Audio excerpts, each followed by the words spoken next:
Hey everybody, welcome back to season 3 of Hiss and Tell. Today my guest is Tom Gilbert. He's an evolutionary biologist, and we're going to talk all about the role of the gut microbiome in shaping behavior and health of cats.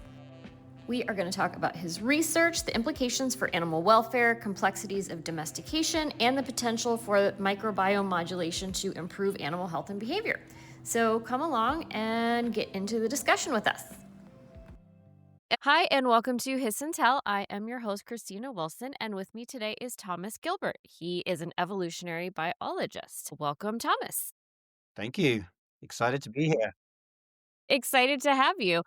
So can you tell me a little bit about your background and what drew you to this particular study that we're going to talk about, which is about cats and their gut microbiomes? Absolutely. I mean, I am, as you said, an evolutionary biologist, and for the past 20 or so years, I've mainly worked on the big things we see around us every day, both wild things, but also tame things. I've been very interested in taming, for example, how do our ancestors tame the wolf into the dog and so on. But about 10 years ago, I went through a bit of a revolution in my head when I started to read the results of certain papers that were starting to point to the fact that the microbes that in particular live inside the guts of many animals do a lot more than just digest the food, which is kind of how we view them, right? We view that we eat things and the microbes help us get nutrients out of them. But there are a Right. number of papers were coming out, firstly, actually in the human medical context, linking various human diseases to microbes. For example, there were arguments that, for example, obesity can actually be made worse or driven by certain communities of microbes living inside the host and so on. Mm-hmm. And also things like arthritis, for example, and allergies and so on. But I think for me I'm not really a human studying person. For an animal plant person, what really got me interested was results coming out showing how microbes inside animals can also create other sorts of traits that you don't tend to associate with eating. So, for example, people were showing that the behavior of certain animals actually can be modified by exactly which microbes are living inside it. Right. And these are a range of behaviors, things, for example, like passive behavior versus aggressive behavior, but also traits more like what temperature do they feel comfortable living at, or so on. And I found this really, really fascinating. And it seems a bit weird at first, but actually it makes complete sense because if you think about what a gut microbe is, it sits inside you, down after your stomach in the rest of your gut. And the microbes sit there waiting for whatever you eat. And they then break down what you eat and make chemicals from it. And what the chemicals do, they affect the body. That's why we take all sorts of drugs that are produced like by pharmaceutical companies, right? We just Mm-hmm. take these drugs because they affect the body. So if these microbes are tiny little factories creating drugs from whatever they eat, these drugs have the potential to affect the host, whether it is to affect how they behave or the temperature they like or the health or so on. So it did make a lot of sense, but what for me got me interested the next was like, well, are there processes that we think about that might be relevant for evolutionary biology questions that maybe we've tried to explain in another way in the past using the conventional study of the genetics of the host that maybe alternatively could be at least partially or fully explained by the microbes instead? Can you give us a little bit of a brief overview of the study that we're talking about, which is called, for people who want to look it up, Functional Insights into the Effect of Fertilization on the Gut Microbiota of Cats Worldwide? It's more exciting than it sounds. I think it is actually really exciting. This is actually the study that changed everything that I think when I went from being someone who just looks at the big organisms to looking at their microbes. And Hmm. basically, it derived from this interest that I've had in a long time, which is how do we actually change the behavior of what we domesticate rapidly, right? So forget about cats for a minute. I apologize on the hiss and tell for going away from cats. But It's okay. if you think about the evil rival, the dog, as I mentioned to you earlier, I have a dog myself. Hmm. We know that 20 plus thousand years ago, our ancestors, this was before we had towns and villages, our ancestors somehow started living with and alongside wolves, and eventually by selecting on the puppies every generation for more and more tame-like behavior, tamed them from a wolf into a dog, right? And the take home of this is that you can generally take a baby and put it next to a dog and it won't eat it, but you Right. probably can't put a baby so easily next to a wolf. There's been a big change in behavior, right? regular geneticists have looked at this question for a long time. They've basically looked at what genes are in wolves and what genes are in dogs, and they've looked for differences in the genes that maybe have something to do with behavior. And when they do this, they actually find that there is a whole range of genes that differ between dogs and wolves, and many of them affect the nervous system, right? And Mhm. this makes sense. When you're selecting on behavior, you're probably selecting on the nervous system and so on. So that's great. We all thought we understood how we change behavior, whether it was a wolf to a dog or a wild cat to a cat or a wild horse to a horse. The idea was we changed these genes. Right. There is a little bit of a problem, though, with this. While we know the end product after 20 plus thousand years, if you think about what actually happened, our ancestors started living with the first wolves that had the first puppies that didn't have all these changes in the genome. And you don't just overnight make all these changes and have bingo a puppy with all the changes that make it nice and calm, right? And relaxed. Mhm. So I was always like, how do we explain the fact that it must have taken quite a long time where we had to live alongside many generations of wolves that hadn't been selected on yet, hadn't had their behavior changed? And I mean, how do you explain this, right? Because you can't live Yeah. alongside a wolf now and do that. And this is actually when I started thinking, hey, I've seen these people reporting that in certain animals, they see a behavioral link of gut microbes and behavior, right? People would, for example, sequence the microbes of different lines of rats, and they would find very aggressive rats would have quite different microbes to very tame rats or so on. Mm. And they would sequence the microbes of packs of feral dogs and tame dogs and see sort of differences. And I was starting to think, I wonder if the solution to this problem is that when we first started taming all these wild animals, in the time when we hadn't had enough time to change the genome, did we maybe change their gut microbes in a way that maybe changed their behavior in a way that maybe gave us enough time that we could then do the rest of the selection over many, many generations? So I had this Right. idea in my head, but I wanted to test it. And I was thinking about various ways to test it. And actually, this is when cats came into my mind. And there's a number of reasons for this.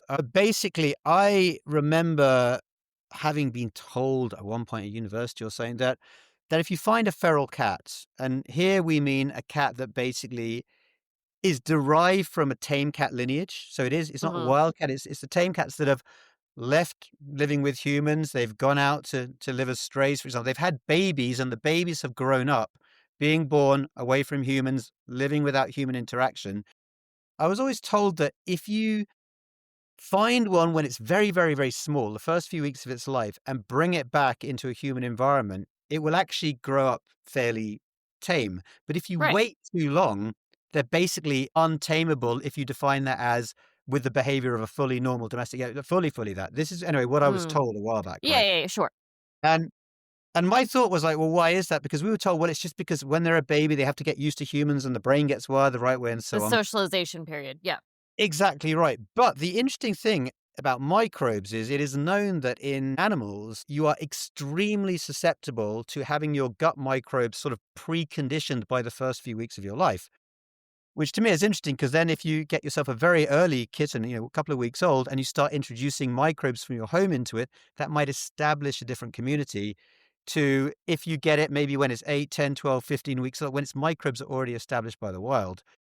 So I basically was like, "Well, can we test this?" And this is where my former student Mandy had the idea of let's talk to cat shelters because she is a cat lady. She's got a lot of cats, a lot of kids, and a lot of cats. But she had been in contact actually, firstly with a local shelter in Denmark, a shelter that's a sort of a trap and neutering program, and release the cats again. And she said, "Well, would we be able to come into you and would you be able to tell us which of your cats have you received directly from homes versus which ones have you maybe, trapped as strays or ferals? Right. And would we be able to sample their poo? It's not very glamorous, but that's all you do. You take their poo. And would you let us do a behavioral test on them just to see, like, what is the behavior? Because just because a cat is caught stray, of course, it may have been just escaped from home, it might be Yeah. behaviorally very different to the other one, right? So we need that behavioral control. And they said, sure, yeah, come and get the samples. So we got a load of samples. But she, being industrious, then started writing to lots of other cat shelters. And in the end, we ended up working on data from cat shelters in 6 countries. So we have Denmark, but we also have Malaysia, we have Cabo Verde, we have Brazil, Spain, and Aruba, right? All of these are the same kind of shelters. The cats come in, they're neutered, they're released again. But at all these places, we could get poo, we could do a behavioral assessment, and we of course knew if they were domestic, derived straight from, sorry, from a family, from a home, versus trapped in the wild or feral, stray, whatever. And so the nice thing was we have this situation, we have 6 different locations, we have the behavioral thing, and we thought, well, let's just look at the microbes inside them and see what we see. But for example, if there might be microbes that are somehow contributing to one of the behavioral extremes, making them maybe calmer, which you might in the household, maybe, I know not all household cats are calm. I used to have a cat that would love to jump on my ankles at 2 a.m. But, generally used to living among humans, not showing that fear response. And if we have microbes living in cats that are maybe showing the fear response because maybe they were born feral and have not been used to the humans, would we see differences? Would we see differences that are consistent across geography, or would it be unique in every situation? And that's Right. basically what we started doing. So we just started sequencing their poo, looking for the microbes, and then exploring both what microbes are there, essentially what species of microbes, but also what do the microbes actually do? What biochemically can they do? What can they digest and produce, or so on? And then to try and see, do we see any patterns? And you found. We did find patterns, some not surprising, some surprising. At the not surprising end, basically, depending on where your cat comes from, that really affects which microbes live inside them. This is not Right. a surprise. If we were to sequence you and me, just because we live in different continents and countries, we will have different microbes because we're eating different things, we're drinking different water, the environment around us is different, right? So a very strong Mhm. geographic effect. But then we started to see some patterns that made sense. If we just consider the cats which are feral versus domestic, Mhm. um, there were big picture differences in the microbes. The domestic cats generally have quite a limited range of microbes inside them, and that's probably because they're really getting pretty consistent food on the Yep. whole, right? They're getting kibble, they're getting pre-made cat food. They're not foraging and eating all sorts of exciting things that the wildcat gets. So just that diversity of what the strays or the ferals are getting, it just means they're bringing in more foods, and that means they need more microbes to do things with it, right? So that wasn't a surprise, but it was nice to see that. And this is Yeah. consistent with what you see actually if you study feral versus non-feral populations of other animals as well. Then what we started to see was we could look at what do these microbes actually do. And again, it kind of made sense. So for example, the cats that had derived from homes really have microbes that digest carbohydrate, right? Which is Mm. kind of important and kind of interesting because, of course, what is a cat? A cat is a carnivore that naturally doesn't eat much carbohydrate, Yeah. right? And actually, modern cat food and actually modern dog food as well is very, very carb rich in general. Not always, you can buy fancy ones that aren't. Right. And the funny thing is, genetically, both domestic dogs and cats are not naturally or are not the ideal animals for digesting carbohydrate. There has been some degree of selection on to do that. But the fact is to really get all the nutrients out of the carbs, it really helps to have microbes with them that can digest those carbs, right? And so it makes sense Mhm. that when they eat them, they need microbes with special capacity to help them break it down. So that didn't surprise too much. And at the other extreme, when we look at the feral cats, they tend to have, again, a much more maybe interesting range of microbes that can digest all sorts of other things, right? But actually less carbohydrate because they're not really, Sure. really getting much of that, right? So that all makes sense. But then the question is, what about behavior? And this is where it did get kind of interesting. So although basically we didn't see the same species of microbes at every geographical location, we did see that the microbes that are associated with the feral cats at the different locations tended to produce and also degrade certain chemicals, which really stood out because they've been observed in other studies as being linked to behavior in certain ways. So, for example, vitamin B12 precursors was one of the things, right? And this is quite well known to actually have an effect on behavior. How they affect behavior is one of the big unknowns often in these things, but often they see things have an effect. Right. Basically, we were seeing that there was a lot of these potential chemicals being produced by the microbes in the feral cats that may well be somehow affecting the behavior, right? And this, again, it's very hard to say they are, but they're Yes. certainly consistent with evidence from other studies on things like tamed foxes and non-tamed foxes and mice and rats and so on, that they are things that we know can affect the brain, right? And so this does start to suggest that either in the feral situation, there are microbes affecting the brain, which maybe are making them more skittish or wary, or maybe just giving them what they probably need, which is a predator awareness, right? And, you Yeah. look nice living in those situations. You've got to be much more aware and switched on, right? The flip side is it could be the other way, that because they're not in the cats in the human environment, the domestic ones, right? That behaviors can be toned down because they haven't got them producing them, right? And which way it goes is hard to say. It might be going both ways, but definitely there were these quite striking patterns that there were differences in what was being produced that absolutely could be affecting the behaviors, right?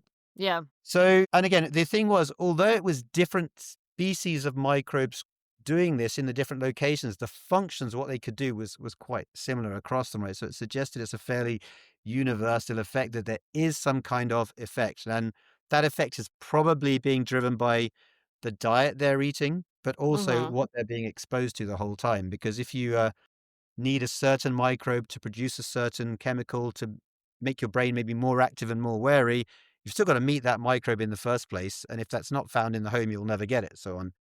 Right. But to us, I think that was kind of the surprising thing, was that actually there was this signal there, right? Now, I say as with many of these studies, it's very hard to say exactly what they're doing, but it just again and again and again came up as things that have been seen in other situations, which did seem to be, well, that's kind of striking. The microbes are at play again, somehow potentially shaping behavior. It's so interesting. I noticed when I read the study that the cats from Brazil and the cats from Spain had similar gut microbiota. Do you have any idea why Yeah. that would be? Well, yeah, I mean, that's a really, really key point. And it probably, in my view, comes down to similarities in the environment that they're living in. Right? Mm, So, yes, while Aruba is close to Brazil, the Brazilian city may be more actually ecologically similar to the city in Spain they came from, right? right. And I was just trying to find this out. I should somewhere have the exact details on where the shelters, and I couldn't look that up. But I'm pretty sure it's to do with that. Another thing is these cats are, of course, brought to the shelter where they live for a certain amount of time, and they're being Mhm. fed certain foods in there. And it could simply be that the Brazilian and the Spanish shelter are providing them with a more similar kibble, for example, Mm. than the other one.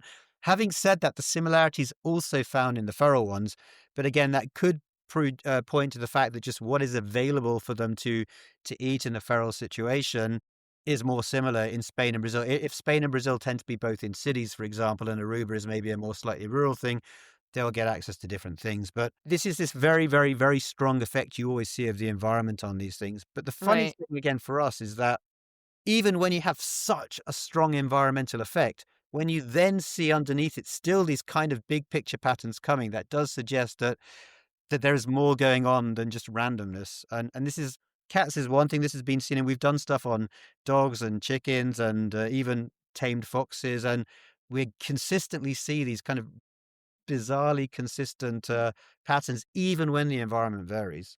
Yeah. No, I mean, I think that's so interesting. And there's so much talk about in humans also the gut brain axis. And I know my wife is always talking about it just anecdotally, like I'm hearing from her. So I think it's such an interesting study. And do you think that there's other ways in which a cat or other animals microbiome can actually influence its behavior? Absolutely, there's a huge amount of interest right now in this, in both the human health context, but also the animal health context, the animal welfare context, just understanding wild animal behavior, right? And I mean, people do look in humans, and humans are a terrible model because Well, sure.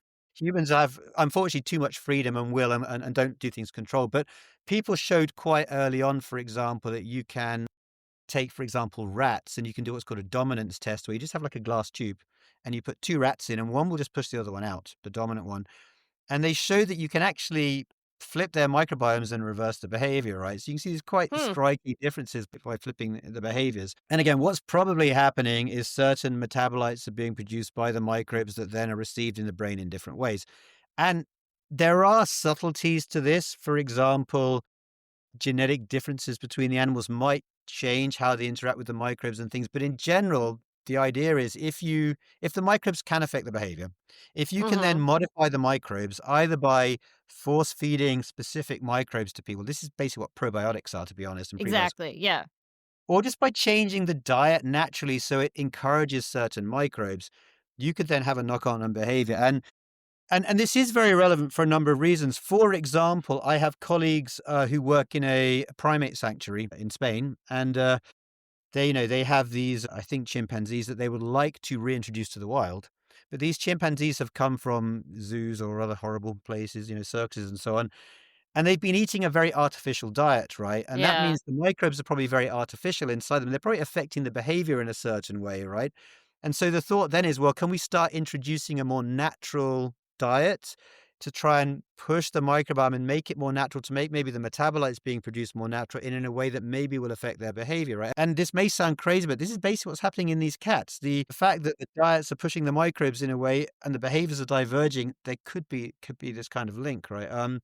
It's quite fun in the human context as well. There's a lot of interest now in what are called short chain fatty acids, which basically are what you get if you digest fiber.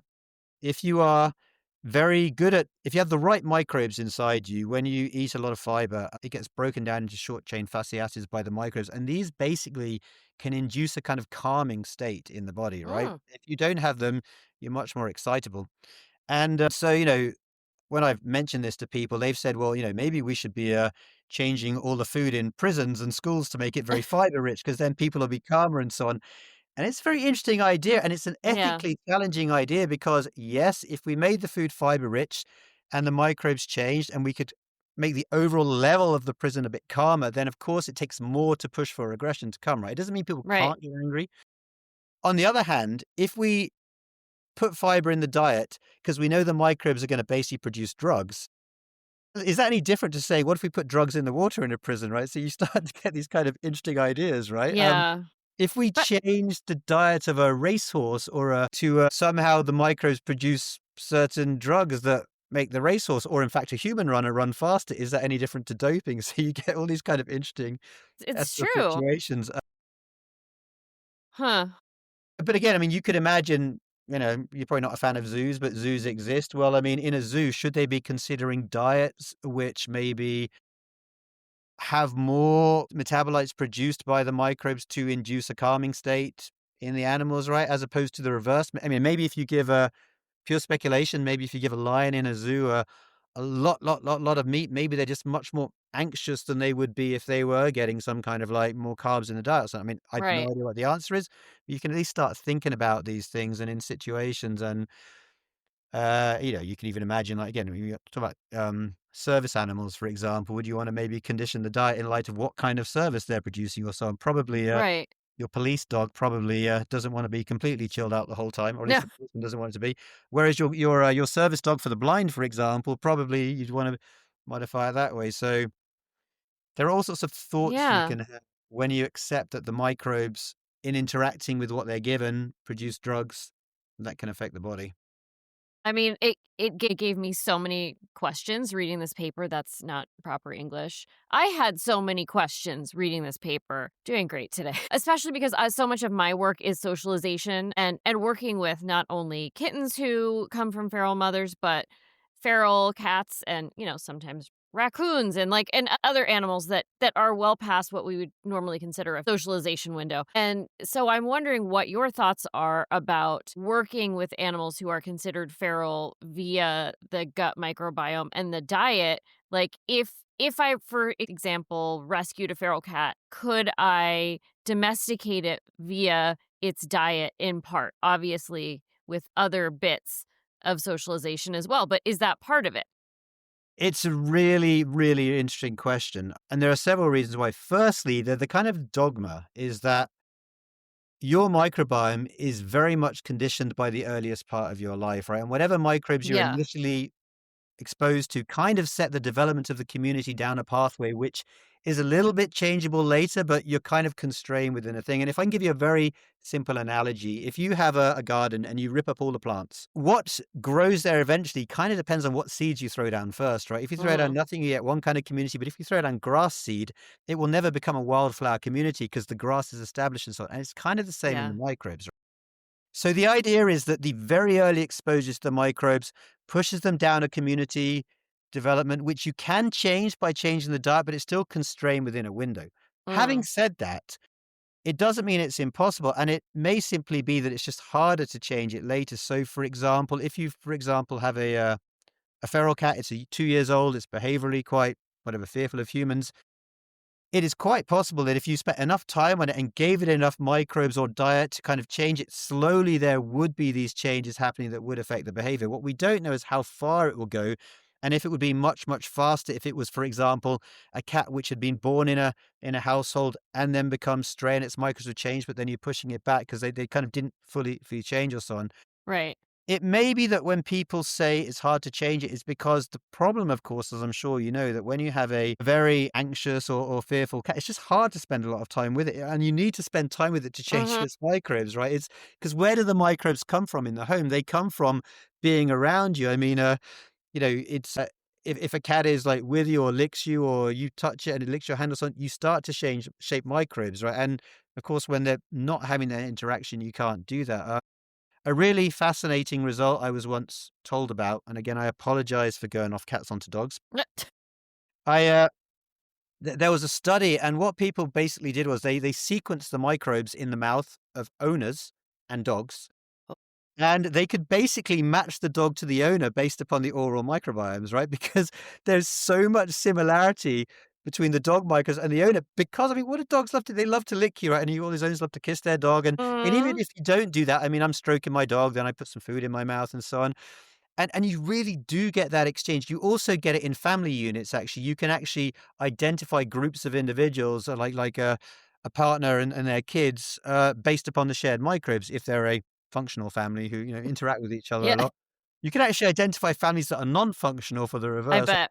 I heard about a French team who did some work. I don't think it was published, but they actually sequenced a load of couples, in their workplace, and they found the very expected result of similar microbes, except when they didn't, and it was always when they knew there was, No. you know, something awkward, and they occasionally would find also the wrong couple. They would find, partner X from one family and partner Y from another family. So, but the point is those microbes do really move around, right? And this raises a very interesting point to me, which is how much of maybe animal owner recognition, sorry, if owner is the right word, is derived by shared microbes. I Right. mean, my dog is very wary of people it doesn't know, but if they've lived with me for 3, 4, 5, 6 days, it's a whole different thing. Is that maybe because of some kind of shared microbes going on and signals coming, or is it she just the classic, "Well, I've got used to them now, I know them," or so on, right? Does my dog love our core family way more than everyone else because we do have that weird microbial bond? 'Cause they produce drugs, they produce chemicals, they produce signals. True. So who I don't knows? know. I don't know. Do you think things like probiotics or like diet or anything could help improve the gut health of feral or stressed cats? Like, is kind of doing microbiome modulation something that we can do to improve welfare in stray or even indoor cats? Is that something we should be thinking about? Yeah, I mean, absolutely in theory. And to be honest, I don't know what it's like in the US, but here there are more and more pet foods for sale, which have got like stamps on the outside saying enriched with probiotic. And Yeah, I I don't was know what that means ever. well, Like, you know what? really. I'll put it in context for you. I was recommended when I got my dog to give it a certain food, which is very expensive, and it proudly stated that it had a 10 to the 9 bacteria per gram of food, right? And in context, that's nothing. I mean, like, it's like Yeah, no, 20 yeah. so often they have them, but at such a tiny level, it sounds like a big number, but it's not, right? But there is this idea that you can do them, and I know there are researchers, for example, looking at can we work with obese cats, for example, and by modulating their gut microbiome, can we maybe help them lose weight, for example? So there is a lot of interest in it. And again, but the complication here is that just because we know a certain microbe could, for example, help produce short chain fatty acids and make a calmer state in the cat, doesn't mean we can effectively change its gut microbiome to accept them. And this again is the Right. problem. If you've got a grassy lawn outside your house and you want to make it into a grass, like a flowery meadow, you can't just throw down flower seeds and hope the change will happen, right? It's really inefficient process. What you have to do is you have to rip up all your grass and throw it on grass seed. And this essentially is adding antibiotics, which is a whole nother question. Do you want to give Right. your animal antibiotics and wipe out its whole microbiome community and then reestablish it with an own? This is what people are doing with fecal microbiome transplants in humans. Mhm. Kind of works, but also I'm seeing evidence which is it kind of works short term, but over the long term, you kind of revert back to the stage that you were. So I think the real question is not whether changing the microbes would have an effect, but can you effectively change the Mm, microbes, right? How do we do it? Do we do it by just again and again and again hitting them with the same microbe, or just by changing the food and just keeping it changed? And we don't really know how far you can naturally push it, right? And if you stop, will it go back again? But I don't think it's a hugely difficult thing to try. I mean, I think, if you are encountering feral cats and you can just try and get them to eat kibble, you can just see, does it have an effect, right? If it has an effect, it's probably because the microbes right. are changing. These are not, expensive experiments to do. They're just try and see what happens. Worst case, your feral cat won't eat your kibble. My dog hates his kibble. It won't go near it, right? But again, it's fairly easy to try. It's the same with humans. I mean, if it's true that that fiber can induce a calming state, well, I mean, I don't know if you've ever been to Scandinavia, but we eat these rye I'm breads here. from Scandinavia. Well, there you go. So, I don't know if you've ever tried traditional Danish rye bread, which when I first changed it, is like this, like, black brick of Yeah. it's fascinating stuff because if you're not used to eating it and you eat it, you just produce enormous amounts of flatulence, right? Yes.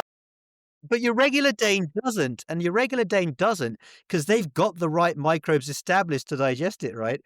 And so actually the way to change is to slowly eat it a bit at a time, a bit at a Mhm. time, and slowly change your microbiome, and then you get all the short chain fatty acids out and you stop farting and everyone's happy, right? Yeah.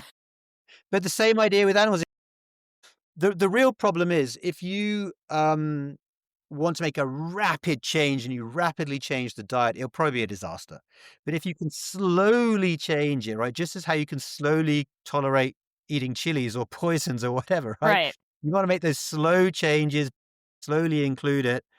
That to me is likely to have the biggest effect. Again, going back to the garden analogy, probably no point throwing a shitload of seeds down, but if you just slowly put down a few at a time and let it change over time, you're gonna be more successful. That makes sense. So, in the corner of my eye, I have one of the cameras in my feral room, and I have a feral mom and her 3 kittens. And I have been wondering since reading your study, would her kittens or any feral mother's kittens be impacted by her more feral gut flora? I mean, they're nursing. So, what are they getting from her that they're quite social, obviously. They've known me since they were very little, but what is the exchange there? Yeah. Well, the general idea is that the first time any mammal, or at least a eutherian mammal, gets exposed to microbes is through the birth canal, right? They Yeah. basically come out and they're, basically babies inhale slime and whatever, and they pull in the microbes that are in the mum's birth canal and so on and so on.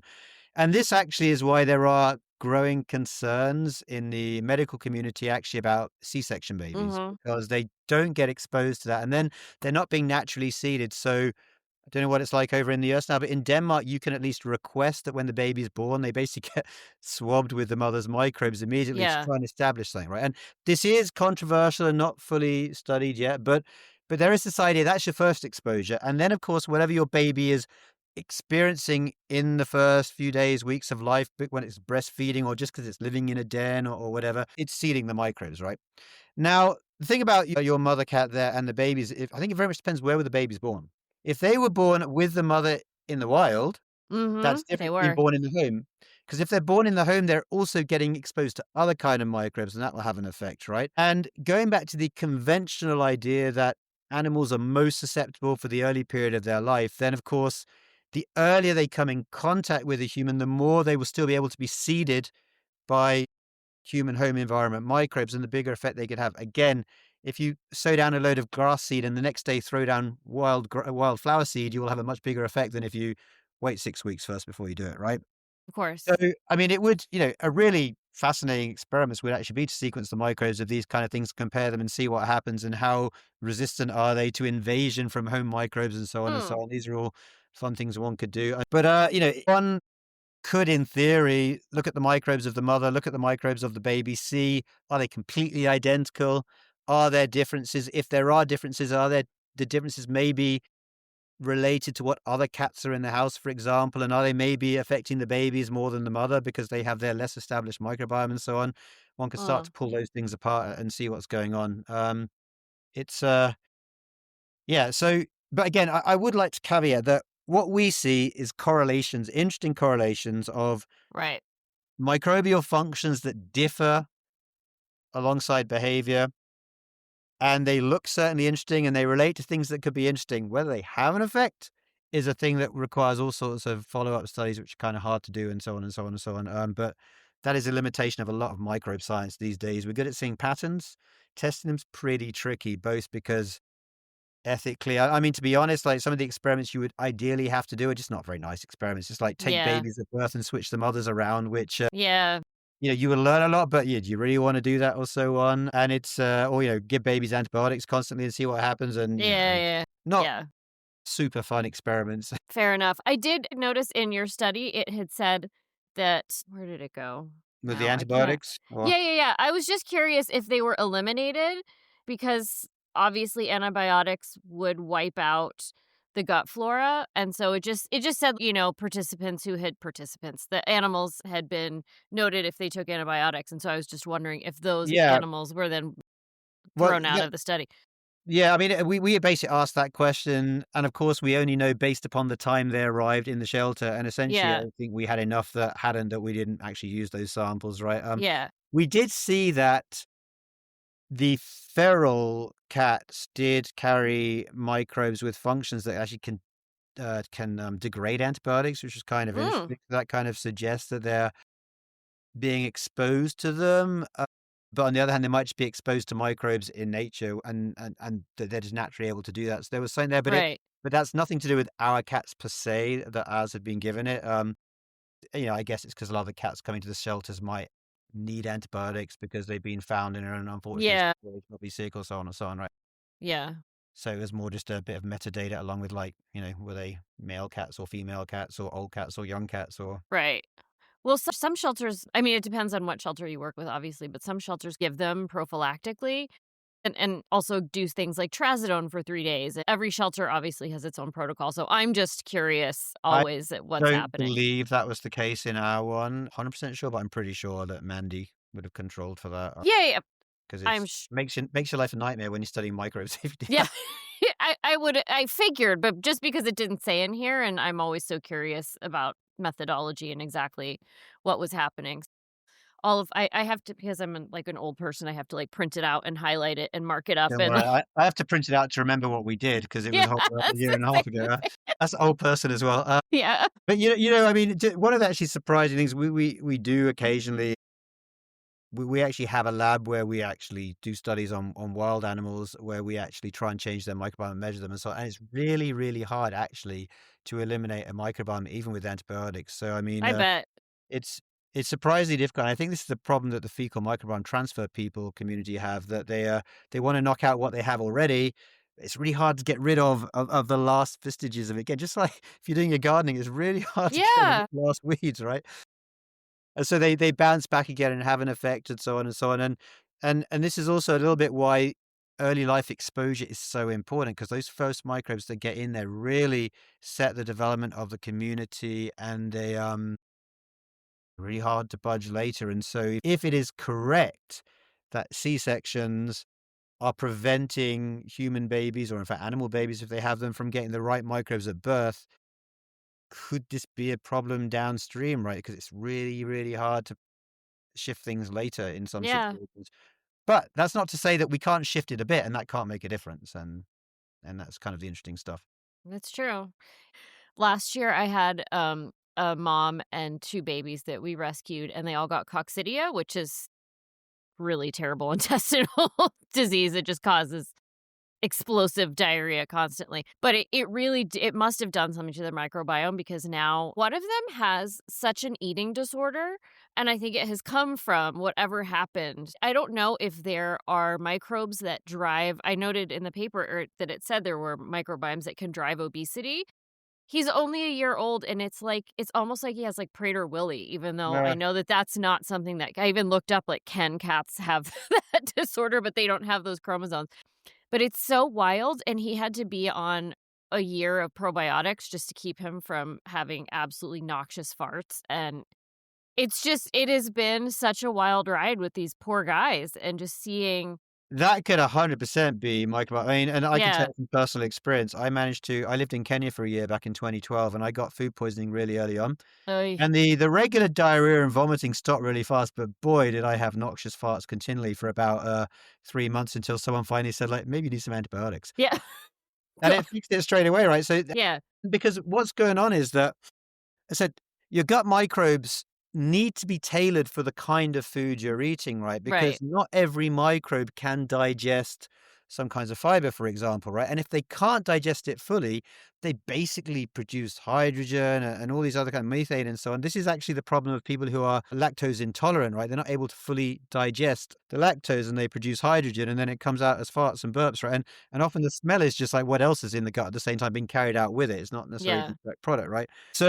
So yeah, if you get trapped with the wrong microbiome and it just can't deal with the food, what do you do? And then well, the answer is you have to try and change it, whether it's with antibiotics or whether it's by slowly tweaking the diet or so on. And I mean, the whole interesting thing about the obesity and the non-obesity, it kind of makes sense because if you have a standard diet and you have one microbial community in one animal which is really efficient at digesting whatever you have and turning it into energy that's available for the body, mhm. you're just going to get more energy coming into you than if you don't have that, right? So, of course, people who or animals that become obese is because the microbes just making so much more available to the host, right? Whereas if you have essentially a really inefficient microbiome from the purpose of converting stuff into stuff Yeah, humans can eat, the food goes straight through you, right? So again, by tweaking that microbiome, you can, in theory, really affect these things because it's just like it's that extra step of processing before it gets absorbed into the body that's critical, right? yeah. So I wonder if kind of extrapolating that then to back to cats, could knowing a cat's gut microbiome become part of like a personalized behavior or health plan for cats? Like in the future, obviously, Uh, are we going to be analyzing them and being like, oh, they should have this food and they should have this probiotic or prebiotic? Or is that just insane? I am sure there are people that would like to do that because there are people doing that for humans now, and there are people discussing it for dogs and so on. There is there are a couple of caveats, and I'm afraid, the more caveat end here because a general challenge for the probiotic industry or prebiotic industry, and just to be clear what they are, probiotics is when you take a culture of essentially living microbes. Prebiotic is when you take some kind of supplement which promotes the growth of certain microbes inside you, right? And these are massive industries. Probiotics is in the billions of dollars globally a year, right? Now the question is, do they really work? And the reason I say that is because there are several reasons. Firstly, as we've already discussed, it's quite hard to disturb a gut microbiome that you've already got in place anyway. Again, just like your garden, if you've got grass in there, you can throw down loads of flowers, but nothing might happen, right?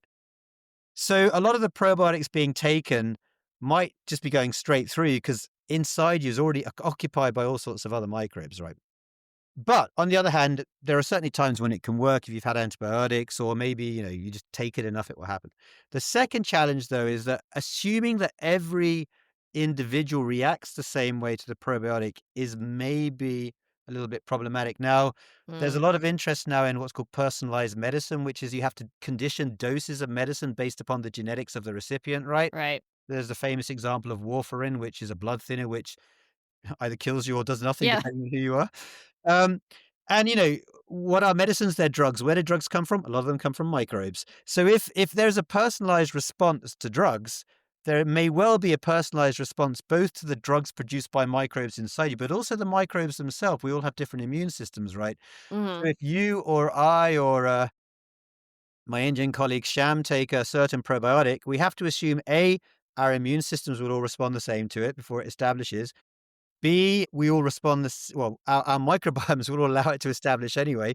And C, even if it does and it produces a metabolite, we will all respond the same to that metabolite, right? So there is a degree, I think, of personalization which is maybe sufficiently complex that it would put off the commercial interest. Because having said that, I'm sure people will still try and sell it. And one of maybe the criticisms you could throw at probiotics is that a lot of people take them because they take it and they seem to be super healthy, but they were probably healthy before. Whether it was doing anything or Yeah. whether because they were healthy, it fixed it anyway. It's one of these things easy to take, right? But doesn't necessarily mean it's doing something. So I would love to see personalized genomics, probiotics, so on, so on, so on.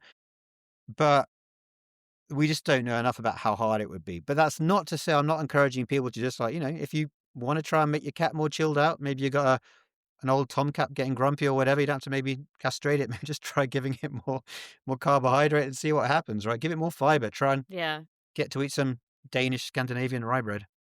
if you can survive the farts coming out for the Yeah, first I while. don't think anybody that would be rough. But then just no, do it slowly. Give it a tiny, tiny bit first of all. A tiny bit covered in tuna, and then slowly expand over your weeks to get more and more rye bread and tuna into its diet. Just start giving cats weirds, get like salmiakki and blood sausage and I'm pretty sure giving salmiak to cats is animal cruelty, to be yeah, I honest. think giving it to anyone is. Yeah, I agree there. I agree there. That's one of the Finnish foods I've never been able to absolutely not. Sadly, the Danes are very onto salmiak as well, and it's just Yeah, really it's inconceivable. I was also curious about if commercial cat food leads to less kind of a substrate for bacterial activity, are we feeding our companion cats wrong? Like, should we be feeding them different things to encourage more activity, or are they is it kind of a chicken and the egg scenario? Well, I think there is a difference between what is good for the cat versus what's good for the owner. Mm, I imagine there are many owners who've got an indoor cat where maybe you could argue the ethically right thing would be the cat should be as chilled out as possible so it's not going crazy, right? In which case, maybe very kibble rich, or a lot of kibble in the food, the carbohydrates, the maybe various other additives that maybe could induce short chain fatty acids would be good. Now, whether that's the right thing for the cat, because of course cats naturally, if they're predators and so on, is a whole nother thing, right? yeah. There's a very ethically challenging question often, like, what is good for the human is maybe not what's good for the animal. Mm, So again, but on the other hand, if you're in a farm and you want your cat to help keep the rats down, then probably you don't want to be giving it kibble, right? yeah.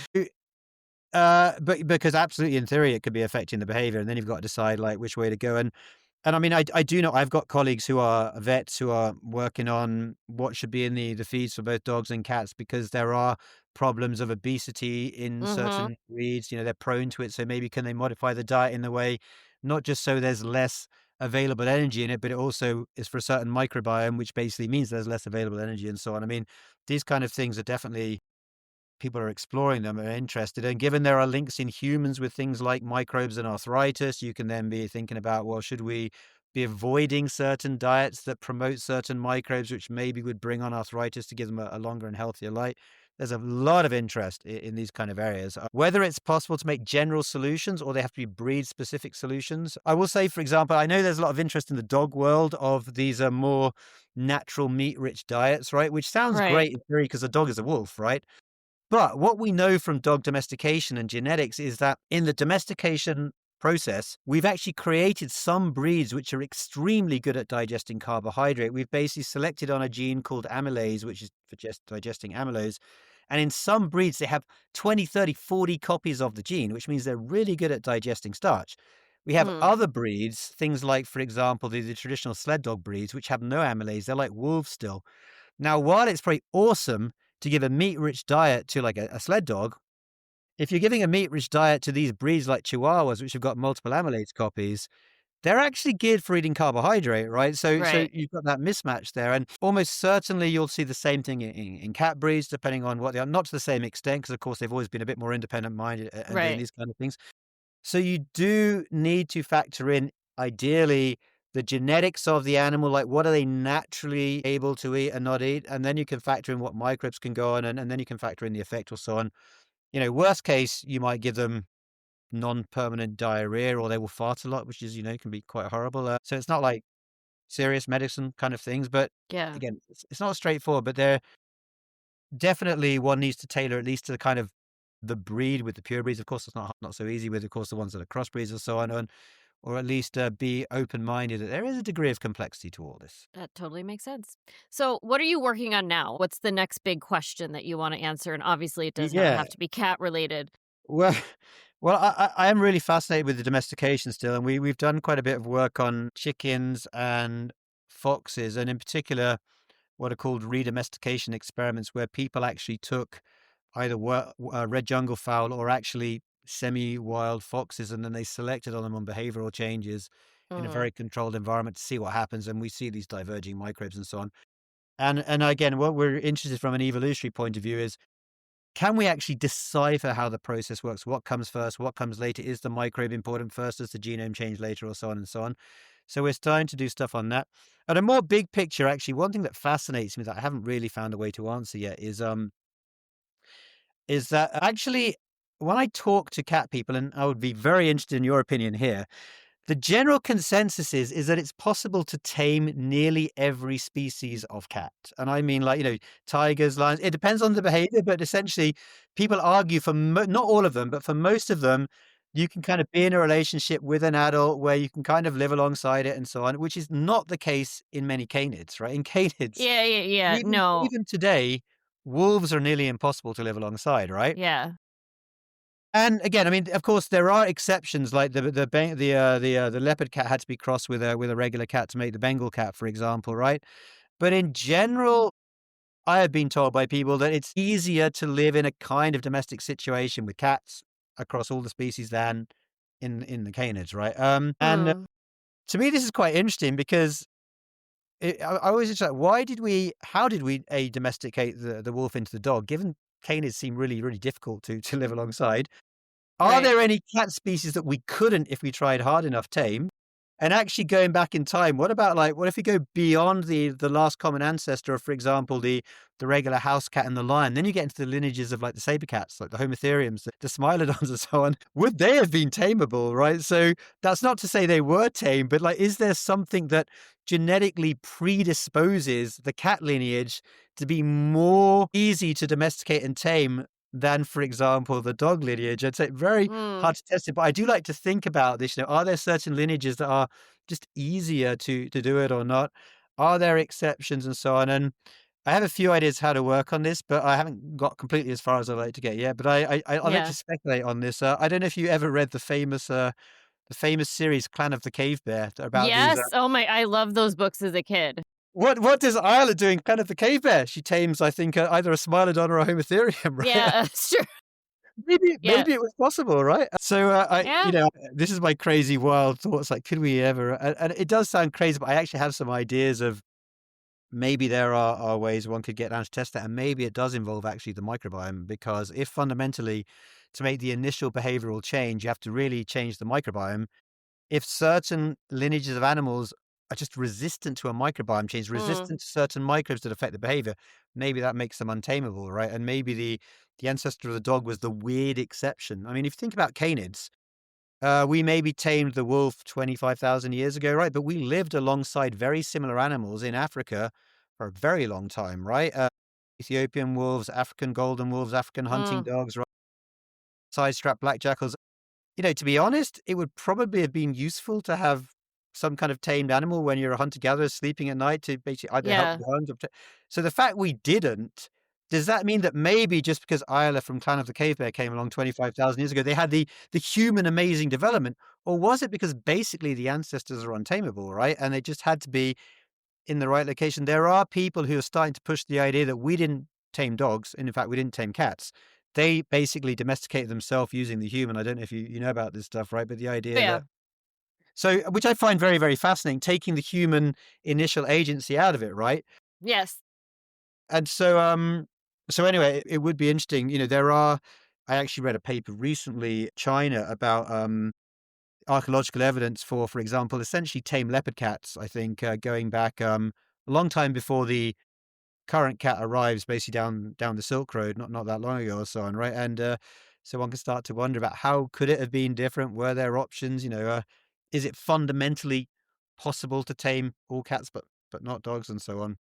I think that's a really interesting question. Personally, I'm so interested in the definition of tame, right? Like, has Yeah, to be tackled first, and yeah. then also the fact that cats and dogs exist socially so differently in the wild. That would kind of be where my brain goes But as this is as why my it's so interesting. There are many yeah, ways to explore it, right? I mean, I get that, but the funny thing is, it seems to be, and this is another weird mystery. Our ancestors successfully tamed some kind of wolf into a dog. We actually don't know mm, what it tamed. It's definitely not the wolves that you find today in Eurasia or in right. North America. There is a lost lineage of wolves that we know was around until about 10,000 years ago that vanished. We don't know where it happened, but we know it's an extinct lineage. What I do know is that it's extremely hard to tame wolves today, right? But yeah, There are people who claim to be living with a tame wolf, and often they're actually they're hybrids with dogs, hybrids, yeah. right? And we know that the Czech military tried it in the 50s with the Czech wolf dog, and they had to basically keep crossing with Alsatians until it worked, right? So to me, this is fascinating because, there would be people who would want to buy tame wolves if you could get them, right? They would be for sale, Ugh, and they're not. I mean, that's yeah. the sad reality, right? So I'm pretty sure. I know there is a research group in Austria that have got what they claim to be tame wolves. But the funny thing is, when I talked to them about it, they're North American wolves. And I said, why are you using North American wolves in Austria? And they said, because it's not very easy to get the European wolves to be tame. So, but this is my point. It seems Yeah. extremely hard to tame a wolf to a dog, and yet we somehow managed, right? And then it goes back to your question of why, what drove it?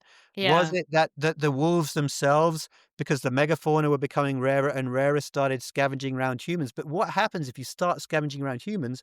You eat what the humans leave everywhere, which is food waste, and of course human feces, which is a great way to pick up microbes. So it starts making me think, well, maybe the microbes did get involved then, right? Maybe. And sorry, back to your point about what is a definition of tame. Really good question. I mean, one very naive way of looking at it is that maybe being able to live alongside the adults once they basically go through puberty, right? Because Right. yes, I know people can live with wolf cubs, then they hit puberty, then it becomes impossible. Always the problem. Yeah. And I think maybe this is when people have anecdotally told me that they think it's a lot easier with cats, is that apparently you can go past puberty with them and live alongside them in a way you can't with many of the canines, right? I mean, whether how much of that is because of abuse or so on or so on. But, Michael Jackson and his tiger, for example, who knows? Yeah. But it's very hard to do that alongside a wolf or an Ethiopian wolf or a African hunting dog. It's true. I kind of wonder about like where are you on the spectrum? I think that you could exist alongside them warily. And Yeah, as long as they were supplied with enough food and you didn't move in a way that suggests that you're prey, right? Because there's always that problem. Just like what happened with Siegfried and Roy, right? When no, that's he true. fell down and Good because example. that activated that prey drive, you know, and he'd known that I guess it was a tiger or a lion, a tiger No, that that's attacked tigers. him. Yeah, it's because they're gonna always have that very quick prey drive that we run into this issue all the time with intercat aggression, that because they're predators and they're prey, that you can affect that drive so quickly. I would be very skeptical of thinking that you had domesticated any kind of a larger carnivore, like, larger cat. That would freak me Well, out. you're now shedding doubt on Clan of the Cave Bear. I know, I'm so sorry, and I loved all of those books so much as a kid, but, I mean, I wish she was here to tell us how she did it. Well, maybe one day with the magic of either time travel or genetics. Yeah. Yeah, I mean, I wish I could do it. That's how I would go out, being like, "You're my friend." We have bears here, and I feel like one day I'm just gonna be like, "Hey, bear," and it's gonna eat me, and I'll be like, "That's fine." it was not baby, I think. Right, because it's just what's really going on? What's the alternate reality? Could one change it? Would it have been possible? And so on. So one day, Yeah, I yeah, think it's a super interesting question. I look forward to seeing if how we you have time. answer it. Yeah, and Yeah, seeing you that's the live with challenge. all your domesticated tigers and leopards in your house. Well, I don't want them personally, to be honest. I'm quite happy not having them. I'm happy with one dog and kids. But I just I like to think about what could have been Yeah. possible.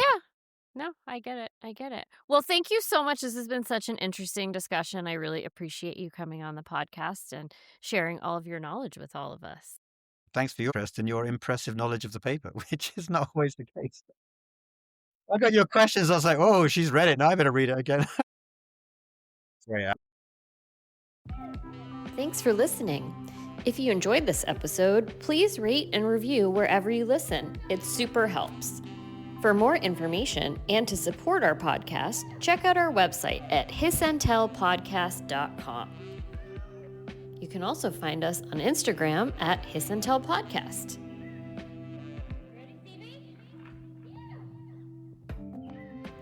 Music provided by Cat Beats.